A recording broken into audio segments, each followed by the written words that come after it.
What's up, everybody? Welcome into another Sunday morning sports chat with the Let's Talk Sports Show here.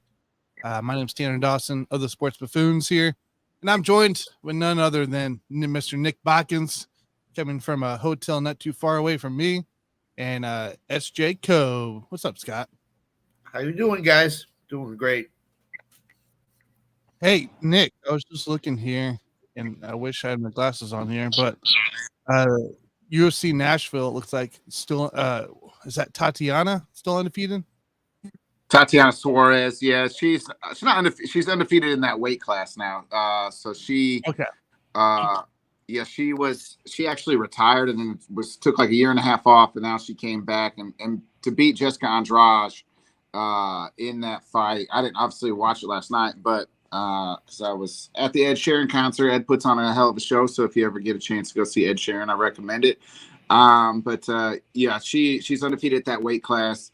It's the first time of her going into that weight class, and to beat somebody like Jessica Andrade, who's an absolute gangster in two classes, to beat her like that. Tatiana's on her way to try to fight for a title. Gotcha. I just saw that there, so I mean that'll be kind of interesting as we go on now that she's back. See what she can do. If she wants to reign. She had very high hopes before she had a semi-retirement. She's still young, but it was just like injuries, things like that, kind of derailed her career. But now she won a fight earlier in her like comeback fight, and now she's back at a different weight class, and so yeah, ready to go. Nice. You guys know where the UFC's coming pretty soon, right? 2 weeks. Boston. Yeah, UFC. Yeah, in 2 weeks. Yep. So it's gonna be that's a hell of a card. UFC 292, I believe it is. Yeah, it is. Yep. So it'll be that's a good card, stacked to bottom, and we'll obviously cover with Wid on a Thursday night. So yep. Mm-hmm. Yep, we'll definitely get Wid on for that preview there, and of course the recap. Let's talk about another fight going on, brawling guys that I missed out due to the training camp festivities yesterday. Obviously I didn't get a show in, but look at this here. Ramirez and Tim Anderson. Goodbye, Tim. Boom. I love it. Can we see that again? Can we see that again? Well, you missed the first part. The first part is like they both get up. Ramirez starts pointing at him after the tag, and then they just do. Tim throws the ball and glove down, puts his hands up, throws the ref to the side, the ump to the side. It was like throwing your homeboy, like, hey, bud, you're not stopping me tonight. Like, I'm fucking fighting this guy. And then, hey, Ramirez pieced him up. And if there's another video clip, Tim Anderson's like hanging on his buddies, like hanging on his teammates, like holding up, like look like the punch-struck boxer that just got knocked out. Trying to see if I can find that part because I mean Tim Anderson, ever since he's come into the league, he's always been kind of this way, who kind of causes trouble. So it did not even look like Ramirez hit him flush. It looks like it was just one of those. As soon as he started swinging, Anderson was like, "Uh-oh, boom!" He got him right on the side of the chin, and boom! I was like, "Oh my god!" What's crazy was it on Durham, Batista? Neither one of those guys. Yeah, here it is. Like. Does Tim know where he's at? Tim, what city are you in? Is this? I'm good. Is this Chicago? Smacked him back down to last week. Oh my god! I am the newest Jose Ramirez fan in the world now. That was There's great. always something since fight when Elvis Andrews is around. Yep. Most entertainment of the Central. Hey, don't talk bad about the best team in the baseball right now, all right? In the pre-show, I was telling Nick that we have a baseball chat that going on, text chat, and Alan said last night it's the only thing to watch in the AL Central is the fights. It was fun. You wouldn't think Alan would say something like that, but he said it last night, and I just started laughing. I'm like, that's a good one, Alan. Yeah, that was pretty good. I mean, hit him. And what's the suspension for both those guys? I mean, Tim Anderson threw a ref down. I mean, pushed the ump. So like, that's at least 5 games for him. I was gonna say 5, probably for both in the end. 5 to 7. I think 10. Get appealed down to 3. Probably it'll probably get appealed down to 3. Tim put his hands on the ump, so that's already 2 or 3 right there, and then the fight. Here's a small clip here. I thought was pretty funny here. So I can get it up. Let's just repeat the way he went down. Boom. Oh yeah. Boom. Hey, that's in the UFC. That's Herb Dean sliding in right there, stopping the fight right there. So like, I mean, yeah. In about 8 years, Jose Ramirez is going to be on the undercard of the UFC, 425 or something like that. It's going to be a rematch. You know, that's what it is. They're going to get the rematch in. Hey, the Pauls had a good night last night, huh? Jake won and Logan won. So, yeah. Did they? Oh, they both won? Yeah, they both won. Yeah. Oh, wow. Logan actually went on. He asked to go on SummerSlam first. Went on first, won the match, then immediately, even in his ring gear, flew straight to Dallas to catch his brother's fight, which I mean happened a few hours later. Man, that Diaz-Paul fight, it was like 11:30, I think, here when that fight was about to actually happen. Man, that's a late fight. And that one that reminded me of Jordan clocking Jose Batista. A few years ago there at second base. Yeah, dude. That's true. I mean, how good can Jake Paul be? I don't really know. He's lost to the only real boxer he's ever fought. You know what I mean? Like the other guys, so he beat Nate. So it's Nate Robinson, who obviously is a basketball player, no formal, no mixed martial arts anyway. Then he beat Ben Askren. Ben Askren is known in the UFC world as a wrestler, and not only that, Ben Askren was like 400, looked like he was 400 pounds in that fight, and he's got a bad back. And then he beat Tyrone Woodley. Woodley's in shape. But Woodley just is another wrestler, not a great. He's never been known for hands.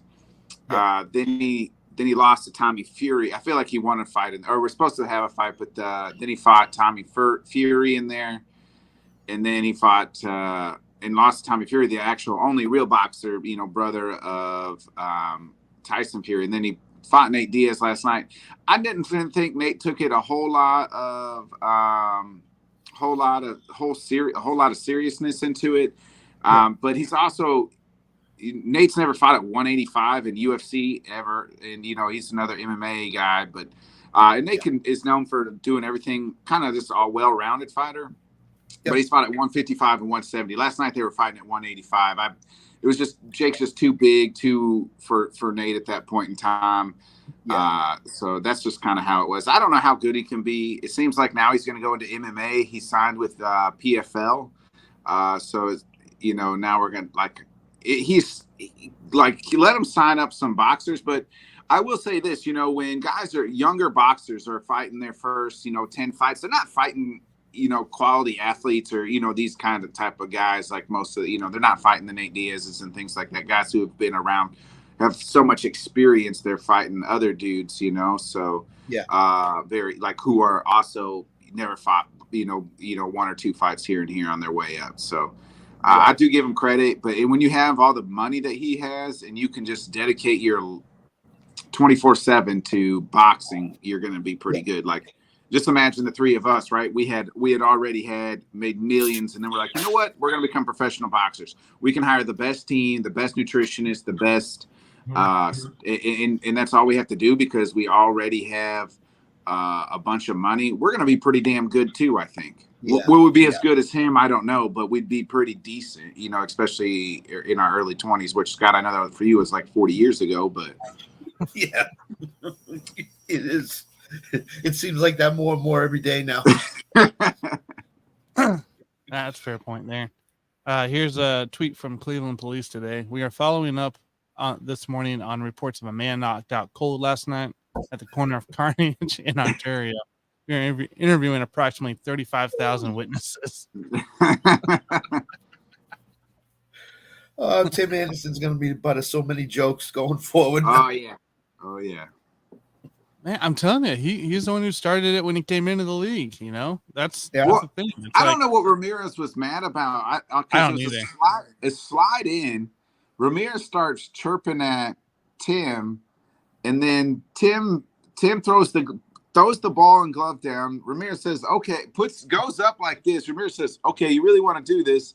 The ump is like, "Hey guys, maybe we shouldn't do this." And Tim's like, "Nah, we've been doing this." Pushes the ump down. Ump's like, "Oh shit, well I guess I'm just gonna let this go. This should their teammates will get out here real quick." And then next thing you know, bink. It was like Ramirez was saying to him, "Hey Tim, you really want to do this? You're gonna get your butt knocked down." Yeah. Boom. Tim's like, "Nah, try me, son." And then, well. But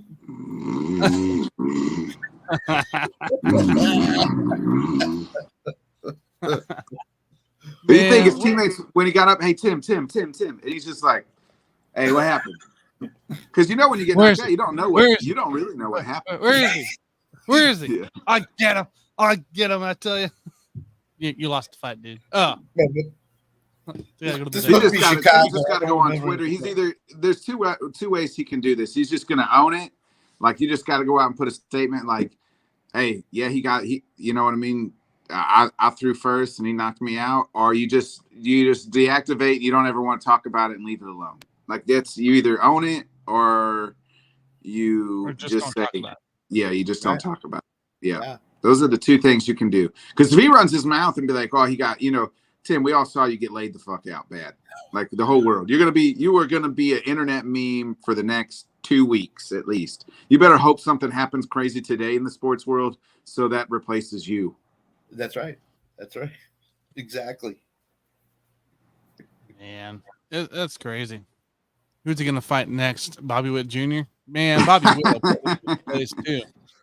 Bobby Witt. Tim Anderson showed last night, Alan, that he better not fight for a while because he's gonna get himself knocked out. Hey, that's Tim Anderson versus Bobby Witt Jr. The winner, they take third place in the division. Yeah. There you go. That's how we determine who's last place this year. Yeah. I'm in for that. I like my chances, so I was thinking of one of those. I don't even remember what happened, knowing damn well he got knocked. That could be his excuse if the press talks to him about it. He might say, "I don't remember anything." Well, you don't really know what happened when you get knocked out. You kind of remember like a little previous part before that, and then you wake and sometimes you wake up and somewhat remember, "Oh, I'm here." But I've heard dudes say they've got knocked out. Like, I don't remember the walkout afterwards. I don't remember that. I didn't really start remembering until I was in the hospital. Really, the way he was walking off the field last night, he might hit the IL with concussion. Yeah. That's the way he looked like when he was walking off the field. Oh yeah, for sure. On the IL and get a suspension all at the same time. Yeah. So, if you're, I don't know how does that work then? Like, if you're the Sox, because I don't think if you put him on the IL, you can't.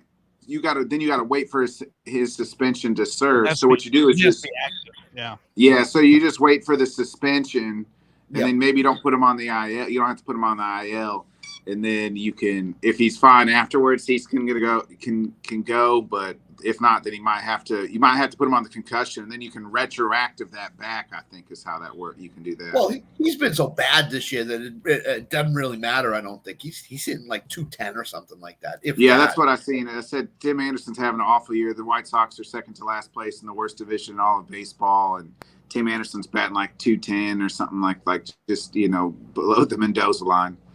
And it's just all bad for Tim. And he's a good ball player. Like, he's fun to watch. Like, he's, one of those guys that has a lot of emotion, which you want. I love that in a baseball player, but man, hey, that emotion got knocked the fuck out of him last night. It certainly did. Took him over a year to hit a home run. Yeah. That's insane. maybe his excuse was, I got to watch UFC or SummerSlam. So Jose, just knock me the hell out so I can go watch it. Would you please? He was trying to watch the Diaz-Paul fight. Yeah, exactly. So you alluded to it a little bit, Scott, on SummerSlam last night, right? Yeah. A pre-show there. What? So it sounds like there was a turn. Can you kind of explain that here?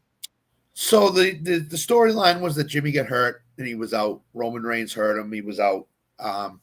And the hot room, there were 3 hot rumors last night. And one was that Jimmy was going to come back and turn on his brother Jay, because they had been talking with Ariel Helwani when he had him at the pay-per-view over in London, Money in the Bank, that their dream would be to face each other at a certain point at a WrestleMania.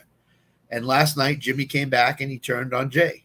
And so I think what's going to happen now is that they won't, I think the WWE will now lay them off of each other. They'll talk. There'll be all this kind of stuff. And they'll build up to WrestleMania next year with Jay and Jimmy in the first night. If they do a 2-nighters, they usually do. I think Jimmy and Jay will be the main event of the first night. So wow. They kind of got what they wanted. Jay has been pushed to the moon lately. And the excuse they're probably going to come up with is that Jimmy is jealous of Jay's push and going to the moon. And he didn't want Jay to win the title. That's the storyline. That's the storyline they'll come up with, I think. Yeah, I mean, but if you look back to, like, Jimmy's always kind of had, like, if you go back in all these different angles, there's Jimmy just kind of giving, like, heelish turns and things like that. Yeah. Or they could flip it and be like, we knew Jay was going to, try to turn Roman, but told Jimmy to do what, this is all part of the storyline, like for Jimmy to fall. And Jimmy's always been falling in line. He had to take the marching orders from Roman, because he's going to have to line himself back up with Reigns. So it'll be interesting how that happens on Friday night too. Like, how does he line himself back up with Roman, and where's Jay kind of fall by himself? So it'll be interesting.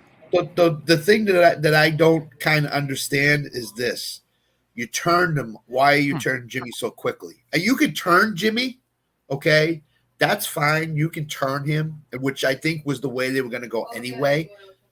But I think that they just turned him a little too quickly against his brother.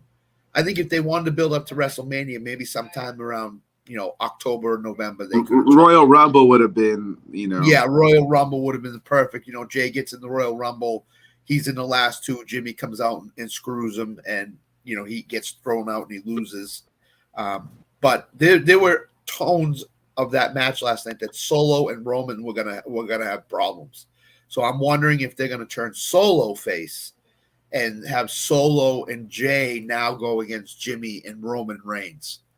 Because Roman Reigns will come out Friday night, as Nick said, and he'll say, I was talking to Jimmy in the back all along. We just wanted to get Jay out of the way and have Jimmy be maybe the next tribal chief or whatever when I lose or whatever. So I think that's all that's going to be told Friday night in the storyline of SmackDown. So they said at WrestleMania, like, I think Paul Heyman or Roman said, like, we're only in like the 3rd inning of this bloodline story at that point in time. So they've had this, bloodline storyline continue. And I mean, it's the best, like, long-term storyline that they had. They've had shifts and turns and different side characters. And I eventually still, it's going to in line with Cody Rhodes's, I think, storyline as well eventually. So I could see all of that happening eventually. So. Yeah, I think I listened to the Eric Bischoff podcast, and he got the NWO storyline together. He said the bloodline by far is the best storyline. The patience they've had with it, the patience they've taken, and all the twists and turns they've had with it. It's been much better than what the NWO storyline was. He said so. Coming from him, who created the NWO, that's a big time, in the favor of the bloodline. So. Yeah, and then what was up with the Brock Lesnar deal? Did he retire? Is it official? I don't think he retired, but what happened at the end of the match was Lesnar and Rhodes shook hands, and Lesnar raised his hand and around the ring and stuff like that. So I think Lesnar's been cheered, even though he's been a heel. So I think he either wrestled his last match last night, or he's going back to babyface, and him and Cody are gonna finally team up against whomever they decide to put them together against. But I think Brock Lesnar turned face last night, which is full face, which is something that the fans have always wanted to see him and Rhodes team up. So we probably won't see Lesnar until Royal Rumble. You know what I mean? Exactly. Like that's just his contract, and he gets paid. He's one of the top paid dudes in the company just because he's such a draw. So he's never wrestled. He hasn't wrestled full. This is here the last like 6 months to a year. He's wrestled more than he's probably has. Like, you know, he's been on several different pay-per-views and things like that. But it would just be like, even when he was the champion, he would show up once every 3 months or so. So like, it's just not, you know, he was never a full-time wrestler, and he enjoys, you know, really living on his farm way up in Canada and just, you know, killing shit and being, you know, one of one, as Pat McAfee says. So like, you know, the alpha male of our species. Yeah. And he's never comfortable talking on the mic. He's never been a guy that's talked. It's always been Paul Heyman that's talked for him. Yeah. But ever since he came back and was a face and then stuff like that, he's been talking on the mic, and I don't think he's ever been comfortable with it. So he does decent job. He does a decent job though. He does. I mean? He certainly does. Yeah. And then, you know, he's kind of funny. And then, but yeah, he's not the greatest on the stick, but he doesn't have to be when you're literally, you have that. First of all, you have all the accolades, like outside of WWE, like, right. He was, you know, NCAA Division I champion, UFC heavyweight champion. Like, then you talk about the WWE stuff, and then he's just in real life, he's just an ass kicker. So like, you know, that's not a front. Like, that's not just a gimmick. Like, no, he's really done all this shit and is you know, one of the baddest dudes probably walking on earth. Like, I would never talk. He's like, there's probably like 5 dudes in this world I would never like ever say like talk shit to ever in my life. Brock Lesnar is one of them because he would beat the shit out of us. So, yeah, he could go in the UFC. He could go back to UFC next week and compete and win a match. You know, so he's one of those guys that doesn't need much training. He could just go in and kick your ass. And in shape. Yeah. Now he would have to pass a piss test to get back in the UFC. So I don't know if you know, like, I don't know if that's happening, but it's never going to happen. So, right. Let's talk a little football going into play, guys. Is there any injury right now that overly concerns you that has gone on the last week here? Cooper Kupp concerns me greatly. I mean, he's supposedly going to be back at some point in training camp, late in training camp. But that concerns me. You missing all that time, and then you're coming back. And he was injured last year, and he was out the last 8 weeks of the year. And now all of a sudden he's injured again with his hamstring. I mean, who knows what's going on with him? He affects that team greatly. If he's not there, they're not going to win. Yeah. So, and you got Stafford coming back from the injury at the same time. The Saints running back situation is interesting because you got Kamara suspended for 3 games. Eno just tore his Achilles.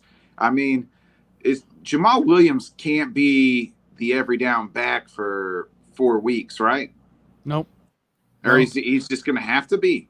No, you're going to have Kendra Miller. They love Kendra Miller. They think Kendra is a reflection of Kamara now. Okay, that's right. I forgot they got him. Yeah, so you're going to have him take a lot of the snaps, a lot of the work that Kamara would do. But you're still going to have your Jamal Williams goal line, your third and fourth down back there to get your yardage. But, I mean, Miller's going to be, I think, play a big role in this offense for those 3 games. So, do you guys think this is Kamara's last year in New Orleans? I think he's done after this year? Yeah, he's owed too much money. I mean, that's one of those guys that, you know, like he's got a lot of money. He's going to be at the cap. And we see the running back market the way it is, right? Like, I mean, here we are. We've already had 1 preseason game. Kamara, you know, Dalvin Cook went to the Jets, and then now it's like, it's just quiet. Like, did they see something? Like, you know what I mean? Like, he went there. It was like, oh, he probably won't leave there. And now it's just quiet. Like, quiet on the Dalvin Cook like front. Like, have you heard him going to any other teams or visiting? So I wonder.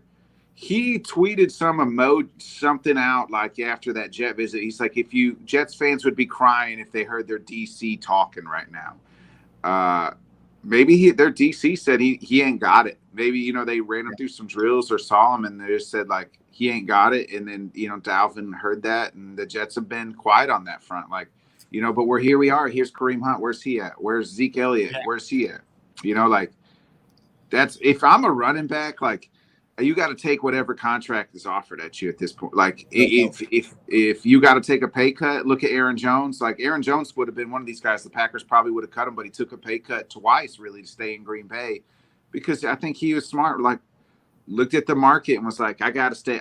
If I want a job, would you rather be unemployed or getting paid, X amount of money? Well, I'd rather have X amount of money and continue to play. That's right. I'll tell you, Tanner and Nick, I'll tell you the other one that bothers me is this Burrow situation. Jamar Chase was on NFL Network when they went around to start the training camps, and he told Burrow, don't play week 1. I don't want you playing week 1. I'd rather see you in week 5 when you're totally 100% healthy. Is Trevor Siemian going to go 2-2 or 3-1 as the starting quarterback for the Bengals? No. I don't think so. But so this the Bengals. The Bengals, they've shown that they can start late. You look at the last 2 years, like their Super Bowl year, I think they were like 3-3 in their first 6 games. And then they just the last, month or so of the season, they all played well. And if you really look at it, a lot of good teams struggle. A lot of teams seem to struggle, even the good teams that first month of the season because they're not. It's like still an extension of training camp. We're not in camp they're not doing the 2-a-days. They're not in pads. And then now we're down to 3 preseason games instead of 4 preseason games. So that first 3-4 weeks of the season is really still kind of going.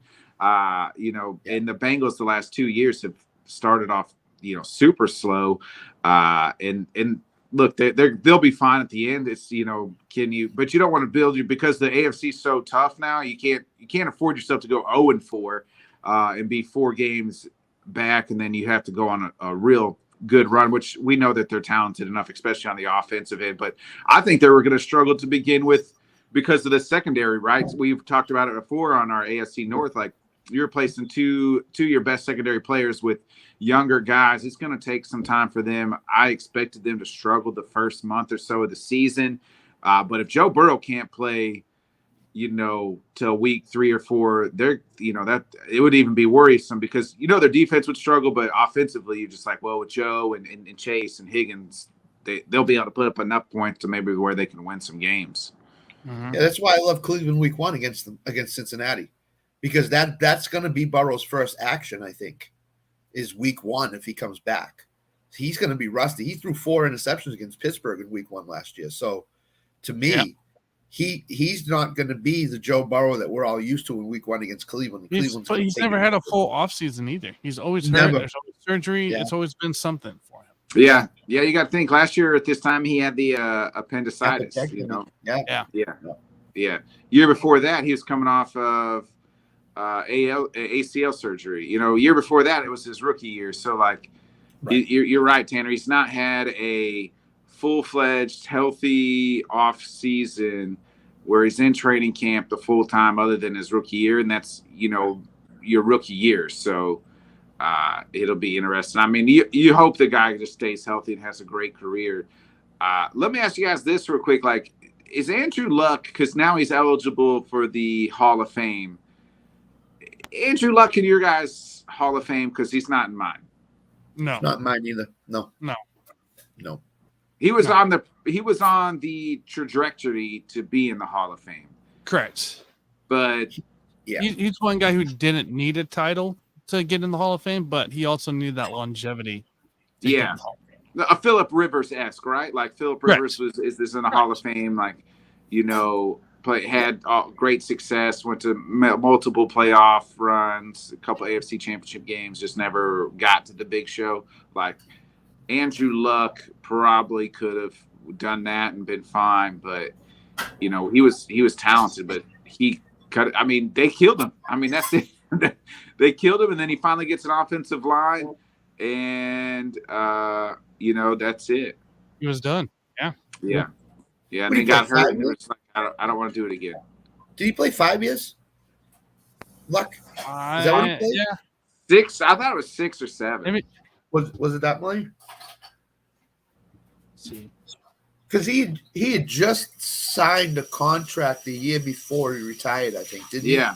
Extension. Yeah. That's what I'm thinking. That's what I thought.